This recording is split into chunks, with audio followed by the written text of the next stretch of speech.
si commenté lu bëri. Très bien alors ñu avancer un peu waxtaanee beneen actualité de cette semaine mooy ñëwu Macky Sall ancien président du Sénégal à Dakar d'abord li ma njëkk a bëgg ñu taxaw Bassirou Kébé est-ce que bi nga gisee nit ñi génn accueillir Macky Sall yaa quitté le pouvoir il y a 2 ans et quelques ak dans les conditions que l'on sait est-ce que jaaxal na la nga gis mbooloo mu toll noonu génn accueillir ko. su ma la waxee daal peut-être doo ma gëm peut-être téléspectateurs yi sax duñu ma gëm. su ma la waxee ne ba léegi Macky Sall yére bu mu sol sax jour bi muy ñëw fii xaw ma ko. yére bu weex la sol. d'accord seetaanu ma ko xooluma ko. ah mais il fallait. non je sais pour parce que maa ngi ñëw si émission bi. xam naa thème yi. donc je me suis dit que rien que pour l'information ak tamit xam naa ne politicien laa nañ ma laaj yooyu.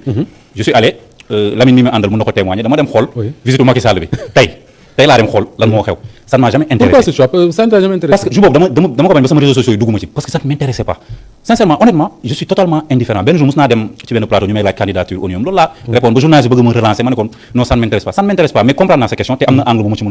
ci mën a allons-y alors man contradiction yi ma gis ça vient pas de Macky Sall ça vient du président il y a une contradiction morale parce que ñun ñoo def campagne ne kii ñoo moo rey suñu doom yi mais moom moo nekkoon président bi lii di am il doit rendre compte yow kooku nga dem di ko recevoir ba léegi di ko soutenir il y a une contradiction beneen contradiction mooy une contradiction politique tu as fait campagne pour dire que damay dindi système bi kii représenté wala ku bokk si ñuy représenté système bi nga koy recevoir ba koy soutenir pour mu nekk secrétaire général des Nations Unies léegi la question que les Sénégalais doivent se poser mooy lan moo changé entre il y a 2-3 mois li nga doon wax ak tey loolu nag c'est pas une question parce que lan moo changé justement il y a 3 étapes dans cette affaire de candidature dans un premier temps l'État du Sénégal et là je parle même pas des promesses de campagne l'État du Sénégal dit ñun soutenir uñu Macky Sall parce que xamuñu ci dara dañ cee maandu dans un deuxième temps le président de la République c'était le 2 mai le président de la République Bassirou Diomaye Faye wax ne yëgalu ko donc yëgalu ko ça ne l'intéresse pas comme ni nga ko waxee sànq ñu dem ba au mois de juillet mu recevoir ko à Dakar annoncer officiellement que ni cette candidature est la candidature du Sénégal donc da koy soutenir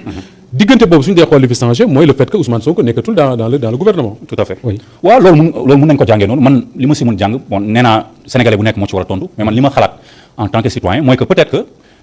comme que xam na doole Pastef dafa gis doole Pastef il pense que su réuniraatee système bi yëpp ñëpp nekk sous lui maanaam moom mu jiite leen ci parti bu bees bi peut-être loolu day wàññi doole Pastef peut-être calcul boobu la def même si boobu ce sera un calcul faux te élection yi dina ko wan incha allah mais peut-être loolu la xalaat pour man politique rek la ce n'est rien d'autre ce n'est pas pour la grandeur du Sénégal ce n'est pas pour am benn Sénégalais secrétaire général des Nations Unies ce n'est du loolu yëpp c'est juste pour politiquement xalaat ne mën nga affaiblir Pastef ak peut-être def loo xam ne day naqaral ñoom Ousmane Sonko wala ñoom Bassirou Kébé wala waa Pastef yëpp lii du leen neex comme que neexu leen man dinaa ci def c'est très petit bon c'est à leur niveau man yooyu kii wu ma quoi mais sincèrement li nga doon wax ci accueil bi aussi un ancien président de la République bu am parti wam qui sont capables de mobiliser qui ont pillé tout le pays vraiment suñu leen accueillir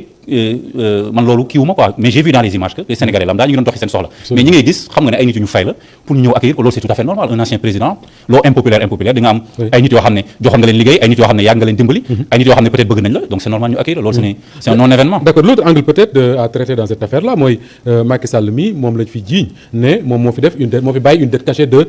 milliards yu bëree bëri la ñuy wax Macky Sall mi moom lañ fi wax ne wax nga ko sànq que ni xale yi fi faatu diggante 2021 ak 2024 du moom moo leen faat ci loxoom mais responsabilité am génn ci malgré tout ça le Sénégal en tout cas l'État du Sénégal par la voix de son chef de l'État Bassirou Diomaye Faye ne day soutenir candidature est-ce que tey Bassirou Kébé nekkul un enterrement de tout ce qu'on appelle les dossiers yi nga xam ne moo concerné woon Macky Sall et son régime même si c'est à préciser amul benn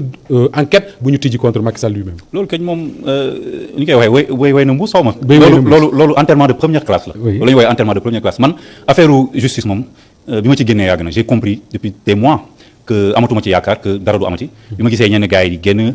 waxatuñ ci et cetera alors que on a démarré avec un président de la République qui nous disait que il faut mettre la pression sur la justice. wax na ko ci kanamu télé bi ñëpp dégg ko ñun bi ñu commencé mettre la pression sur la justice gis nañ li ñu si fekk. donc je pense que loolu moom génn nañ ci mooy recevoir ñi nga xam ne njortu nañ ne ñoom ñoo def lii yëpp gis naa mu recevoir ancien ministre de l'Intérieur gis naa yooyu yëpp de recevoir ko di reetaan di def ay affaires je pense que c'était plus pour naqaral ñu que yooyu mais loolu ngeen jàpp ne loolu pour non parce que quand on gère un État ñu xool pour naqaral des individus quand même l'État est plus sérieux que ça loolu lañu yaakaar ñun ñëpp loolu lañu yaakaar que l'État est Moustapha ñun dañuy dafa am yoo xam ne dañuy dund duñu ko wax ci télé les gens sont terriblement méchants Moustapha fii nit ñi dañu soxor de c'est-à-dire bu ñu yaakaar ne que ay affaire politique la rek yem na fa les gens sont terriblement méchants mais xoolal li ñuy def yenn DG ak yi ñuy wax yenn waa GPS yi pour les retenir mais ça il faut être une personne vraiment aigrie soxor pour mun a def yenn yi da ngay bàyyi sax bàyyi leen seen affaire dem continuer sa liggéey ñu lay def ay affaire c'est des gens méchants gis nga état loolu foog ñu taxaw ci Moustapha allez-y il faut que gars yi bàyyi du ñu sonal état outil la man pour man en tout cas outil la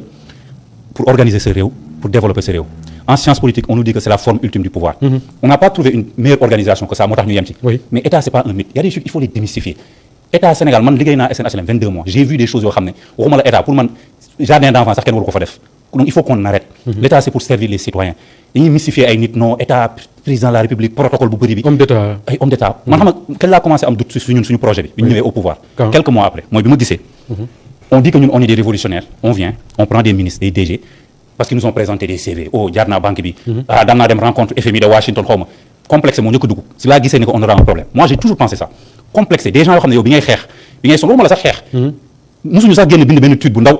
seen yoon nekku si Sénégal terminé ci Macky Sall ci Amadou Ba ci Diomaye lañ jamle woon nga ñëw jël leen parce qu'ils ont des CV parce que ñoo nañ impressionné leen nga nommé leen te xamu leen foofu laa njëkk a dutee beneen bi mooy bi ma gisee protocole autour du président de la République oui un président c'est un protocole ah. protocole c'est très important man jàng naa si xam naa luy protocole oui mais dafa am loo xam ne président bu jógee Pastef da nga ko war a incarner mooy nga nekk koo xam ne nga détaché si yooyu am tuuti relax mais ma gisee gars yi commencé dox comme ay robot di ma ne mais c'est quoi ça man ça c'est pas Pastef ma xam na la doon yaakaar ci président de la République benn jour mu yeewu 8 heures du matin ñëw direction SNHLM wala SICAP wala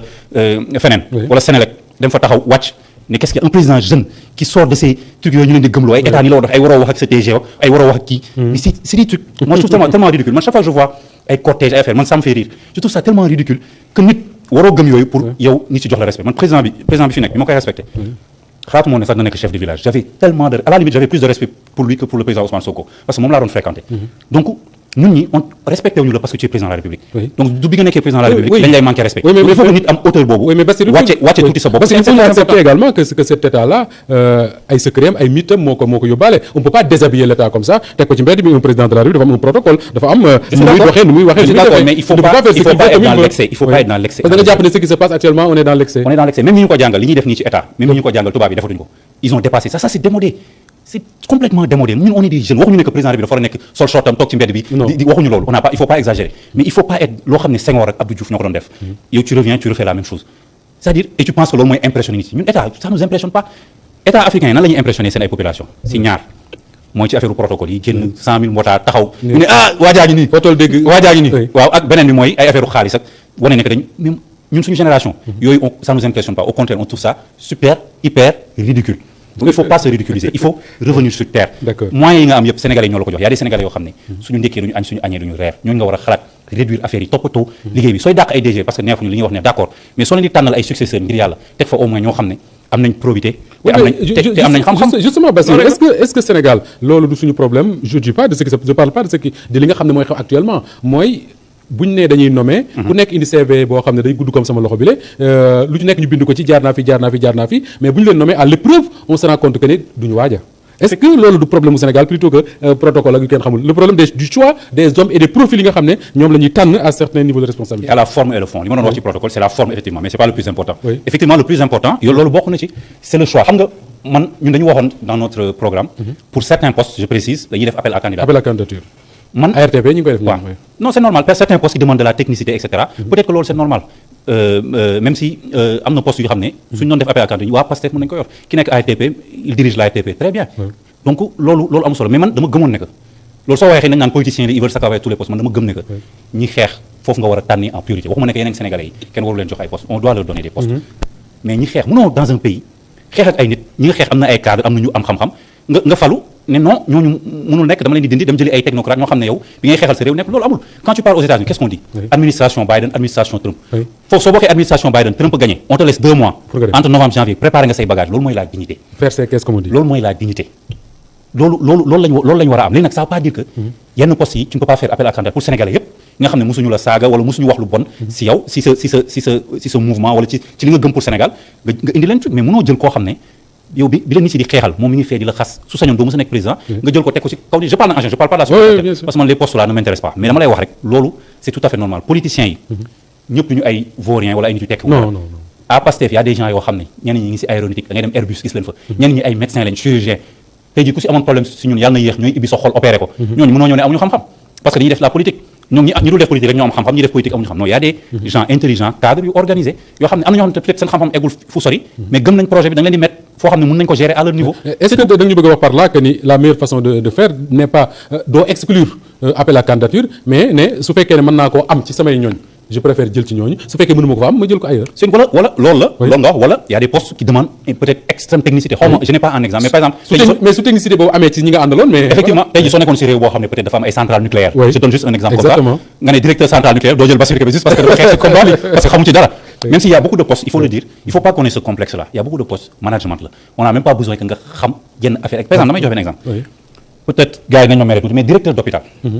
ñun Sénégal c'est tout le temps un médecin. lu bëree bëri mais man dem naa États-Unis gis naa ay hôpitaux yoo xam ne c'est mieux géré que nos hôpitaux directeur bi du médecin. mais il sait manager mën na la wax exactement urgence bi ñaata nit la fa war a teg fii ñaata nit la fa war a teg nan lay defee rotation entre médecins yi ba hôpital bi du am benn problème. te il n'a jamais étudié la médecine xamul sax nu ñuy piqûrer. te pourtant il gère très bien son hôpital yooyu tam dañ ci war a da ngay dem États-Unis le directeur du FBI c'est pas forcément un policier. dañuy ñëw des fois benn politicien la sax bu ñu teg mu am idéologie bi le management c'est pas ça waxuñu nag waroo xam dara ci affaire bi da nga war a mais il faut avoir des qualités de leader am benn vision booy teg am benn